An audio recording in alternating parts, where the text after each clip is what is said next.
ඔය දන්නවද අපි ජීවත් වෙන මේ ලෝකයේ චිත්‍රපටයක දකිනවා වගේ පෙනෙන ස්ථාන ඇත්තටම තියෙනවා. සමහර තැන්වල ගස් වලින් ලේ වගේ රතු දීර්යක් එනවා. තවත් තැනක පොළොව යටින් ගිනි දැල් වෙමින් අවුරුදු ගණනාවක් තිස්සේ ගිනි ගන්නවා. ඒ වගේම මිනිසුන්ට ඇතුළට යන්න පවා තහනම් කරලා තියෙන අමුතු ස්ථානක් තියෙනවා. අද අපි බලමු ලෝකයේ තියෙන අමුතු ස්ථාන 5ක් ගැන. අංක 5. රුසියාවේ තියෙන ඩාන්සින් ෆොරෙස්ට්. මේ වනාන්තරය සාමාන්‍ය වනාන්තරයක් වගේ නෙවෙයි. මේ වනාන්තරයේ ගස්වල කදන් කිහිපයක් ඍජුව ඉහළට යන්නේ නැහැ. ඒවා වට වෙලා නැමිලා සමහර විට සර්පෙක් වගේ පෙනෙන විදිහට හැඩ වෙලා තියෙනවා. ඒ නිසාම මේ ස්ථානයට ඩාන්සින් ෆොරෙස්ට් කියන නම ලැබිලා තියෙනවා. ගස් මේ විදිහට හැඩ වෙලා තියෙන්නේ ඇයි කියලා විවිධ අදහස් තිබුණත් මේක අදටත් අමුතුම ස්වභාවික දර්ශනයක්. අංක 4. අවුරුදු ගණනාවක් තිස්සේ ගිනි ගන්න ගිනි කන්දක් වගේ ස්ථානයක්. ඉන්දුනීසියාවේ රාත්‍රියේදී දකින්න ලැබෙන නිල් පැහැති ගිනි දැල්වීම් ගැන අහලා තියෙනවද? මුලින් බැලුවම ඒක නිල් ගිනි කන්දක් වගේ පේනවා. නමුත් ඇත්තටම ඒ නිල් පැහැය ඇති වෙන්නේ ගිනි ගන්නා සල්ප වායු නිසා. අදුරේදී ඒවා නිල් පැහැයෙන් දිලිසෙන නිසා මේ ස්ථානයේ පෘථිවියේ වෙනත් ලෝකයක දර්ශනයක් වගේ පේනවා. හැබැයි මේ ස්ථානය ඊටාම අනතුරුදායකයි. අංක 3. ලේ වැగిරෙන ග්ලැසියරය.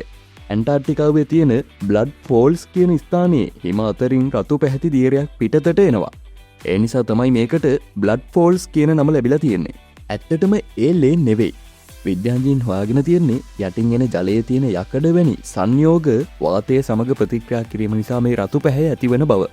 ඒත් හිමෙන් වැසුණු සුදු ලෝකයක් මැදින් රතු පැහැති ජලය ගලා එන දර්ශනය ඒක නම් ඇත්තටම බියජනකයි.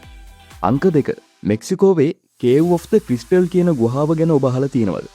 මේ ගුහාවේ තියෙන ස්පටික සාමාන්‍ය ස්පටික නෙවෙයි. සමහර ස්පටික මීටර් කිහිපයක් දිගට වර්ධනය වෙලා තියෙනවා. ඒ කියන්නේ මිනිසෙකුට වඩා විශාල ස්පටික. ඇතුළත උෂ්ණත්වය සහ ආර්ද්‍රතාවය ඊටාම අධික නිසා ආරක්ෂිත උපකරණ නැතුව මිනිස්සුන්ට එහි වැඩි වෙලාවක් ඉන්න බෑ. ඒ නිසා මේක පෘථිවියේ තියෙන අමුතුම කාමරයක් වගේ. අංක 1. අවසානයේදී ඔබට කියන්න ලෑස්ති වෙන්නේ ඉන්දියාවට අයත් දූපතක් ගැන. මේ දූපතේ ජීවත් වෙන ආදිවාසී ජනතාව ලෝකයේ අනෙක් සමාජයෙන් බොහෝ දුරට වෙන්ව ජීවත් වෙනවා. ඔවුන් සමග සම්බන්ධ වීමට උත්සාහ කළ පුද්ගලයන්ට අතීතයේදී දැඩි ප්‍රතිරෝධයක් එල්ල වී තිබෙනවා. ඒ නිසා ඔවුන්ගේ ආරක්ෂාවත් පිටතින් එන රෝගවලින් ඔවුන් ආරක්ෂා කිරීමත් සඳහා දූපතට පිටස්තර පුද්ගලයන් ඇතුළු වීම තහනම් කරලා තියෙනවා.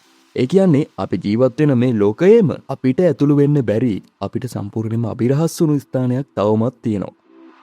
ඉතින් මේ තමයි ලෝකයේ තියෙන අමුතුම ස්ථාන කිහිපයක්. හැබැයි පුදුමම දේ තමයි මේවා චිත්‍රපටයක හදපු තැන් නෙවෙයි. අපේ මේ පෘථුවියේම තියෙන සැබෑ ස්ථාන. මේ වගේ තවත් පුදුම හිතෙන දේවල් දැනගන්න කැමති නම් විශ්ම දොරටුව channel එක දැම්ම subscribe කරලා තියාගන්න. ඊළඟ වීඩියෝවෙන් හමුවෙමු. ඔබට සුබ දවසක්.